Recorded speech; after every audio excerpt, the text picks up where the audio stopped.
आपका स्वागत एक नए चैनल फ्रेंडली डॉक्टर से कर रहे हैं आज। इसकी शुरुआत आज आपके स्वास्थ्य से संबंधित जानकारी के लिए, आपके फेफड़े संबंधित जानकारी के लिए कर रहे हैं। वो नींद, सांस और उससे संबंधित एलर्जी, उससे संबंधित विशेष तौर पे जो आपके हेल्थ के ऊपर प्रभाव करते हैं, इसके विषय में जानकारी देंगे।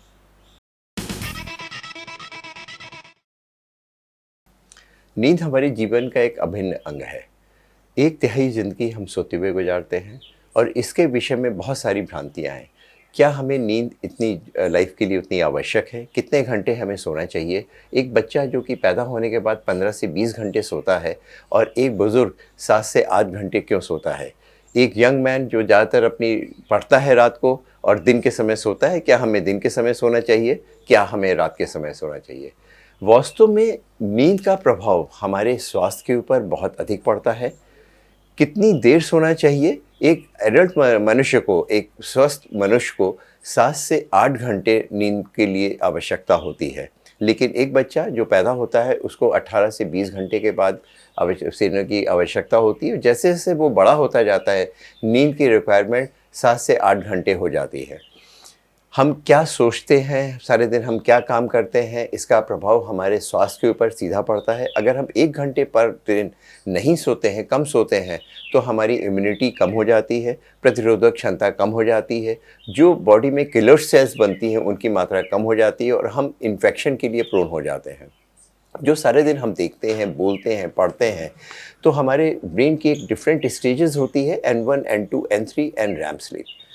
रैम स्लीप में और N2, N3 रैम स्लीप में N3 रैम स्लीप में हमारी जो मेमोरी है वो सॉफ्ट डिस्क से हार्ड डिस्क में कन्वर्ट होती है और उसको हम लोग रात में ही होती है। जो लोग ठीक से सोते नहीं हैं, रात भर में बच्चे पढ़ते हैं, उनकी मेमोरी में ब्लैकआउट होने का, वो जब एग्जामिनेशन में जाते हैं तो वो ठीक से उसको रिट्रीव नहीं कर पाते हैं और उनको थॉट ब्लॉक हो जाता है। इसलिए हमारे लिए सोना बहुत ही आवश्यक है। हमारे लिए सोना अपनी प्रतिरोधक क्षमता ठीक करने के लिए, मेमोरी फॉर्मेशन के लिए, इसके लिए अत्यधिक आवश्यक है। क्या सोना और कोमा एक ही चीज़ है? क्या सोते समय हमारा जितना मस्तिष्क है काम करना बंद कर देता है, हमारी बॉडी बिल्कुल शट डाउन हो सकती है, हो जाती है? नींद का प्रभाव हमारे स्वास्थ्य के ऊपर, हमारे मस्तिष्क के ऊपर, हमारे मेमोरी के ऊपर पड़ता है या नहीं पड़ता है? क्या कम सोने से हमारे दूसरे दिन के परफॉर्मेंस के ऊपर कोई फ़र्क पड़ता है? हमें याददाश्त में कोई फ़र्क पड़ता है? क्या आपको मालूम है कम सोने से जो बच्चा कम सोता है, जिसकी नींद थोड़ी डिस्टर्ब होती है, उसकी ग्रोथ पैटर्न ख़राब हो जाता है। बच्चा कम सोता है तो उसको साइज़ कम हो जाती है, उसकी हाइट कम रह जाती है। अगर बच्चा जल्दी जल्दी सोता है, खर्राटे लेता है, किसी कारण उसकी नींद डिस्टर्ब होती है, तो उसकी मेमोरी और ब्रेन डेवलपमेंट पे भी इसका प्रभाव पड़ता है। क्या आपको मालूम है कि जो प्रेग्नेंट लेडी, अगर उसको नींद कम आ रही है, उसकी नींद डिस्टर्ब है, उसका सीधा प्रभाव बच्चे की ग्रोथ पर, उसको सिजेरियन सेक्शन के ऊपर जाना पड़ता है, ऑपरेशन के द्वारा बच्चा डिलीवर होता है। इसका प्रभाव हमारी प्रेगनेंसी, हमारे बच्चों के ऊपर, हमारे बुज़ुर्गों के ऊपर और स्वास्थ्य के ऊपर सीधा प्रभाव पड़ता है। कुछ महत्वपूर्ण चीज़ें जो कि हमारे पुरानी किताबों में भी लिखी हुई हैं, जैसे क्या कुंभकर्ण को खर्राटे आते थे, तो उसको भी एक ऑब्स्ट्रक्टिव स्लीप एपनिया था। इसके बारे में एक महत्वपूर्ण जानकारियाँ हम लोग अगले टर्न पे बताएंगे। योर फ्रेंडली डॉक्टर सब्सक्राइब और इसको लाइक ज़रूर करिए।